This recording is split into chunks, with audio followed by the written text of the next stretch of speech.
২২৪ বছরের প্রাচীন শহর বরিশাল, যেখানে দাঁড়িয়ে আছে অনেক পুরাতন ভবন, যার অনেক ভবনই ব্যবহারের অনুপযোগী। এই যেমন বরিশাল নগর ভবন। নাগরিকদের ভবন নির্মাণের অনুমোদনের দায়িত্বরতরাই আছেন সবচেয়ে ঝুঁকিতে। এই ভবনটি তৈরি হয় ১৯৯০ সালে। মাত্র ৩৫ বছরে যা হয়ে পড়েছে বেহাল।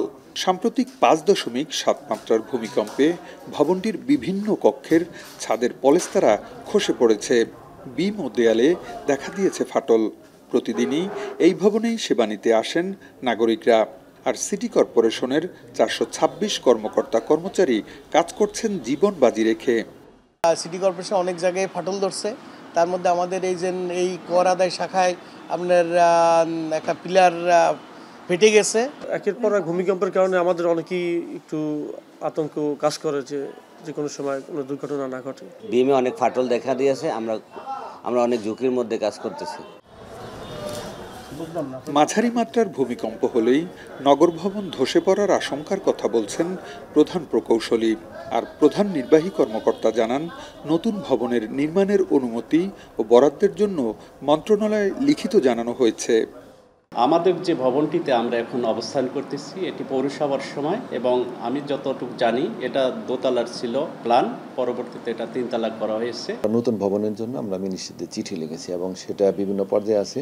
এখন এই মতো আমাদের অডিটোরিয়ামে কিছু রুম আছে, ওখানে আমরা কাজ একটা রুম হয়ে গেছে, বাকি আরো প্রক্রিয়ার দিন আমরা অন্যান্য কাজগুলো করছি আর কি।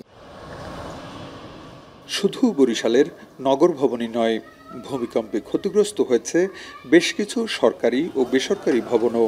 এ অবস্থায় ঝুঁকিপূর্ণ ভবনগুলো চিহ্নিত করে নগরবাসীর নিরাপত্তায় সেগুলো অপসারণের তাগিদ দেওয়া হচ্ছে।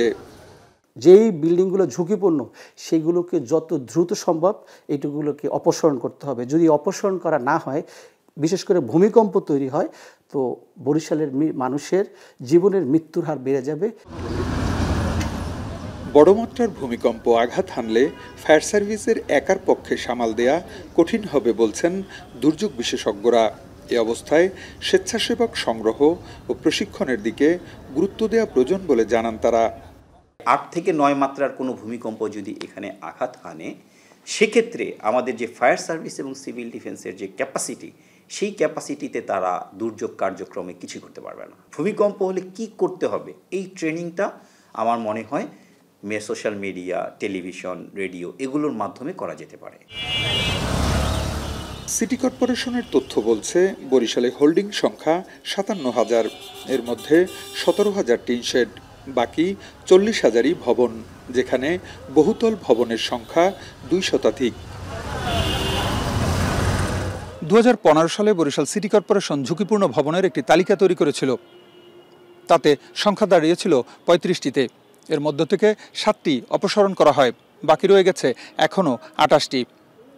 এদিকে নকশা অনুমোদন দিয়েই দায়িত্ব শেষ করার অভিযোগ রয়েছে খোদ সিটি কর্পোরেশনের বিরুদ্ধে। আর এ কারণে ভবন মালিকরা নিজেদের ইচ্ছামতোই তৈরি করে নিচ্ছেন তাদের ভবন, ফলে ঝুঁকি রয়ে গেছে নিরাপত্তার, এমনটি জানিয়েছেন বিশ্লেষকরা। ফেরদাউস সোহাগ, এখন, বরিশাল।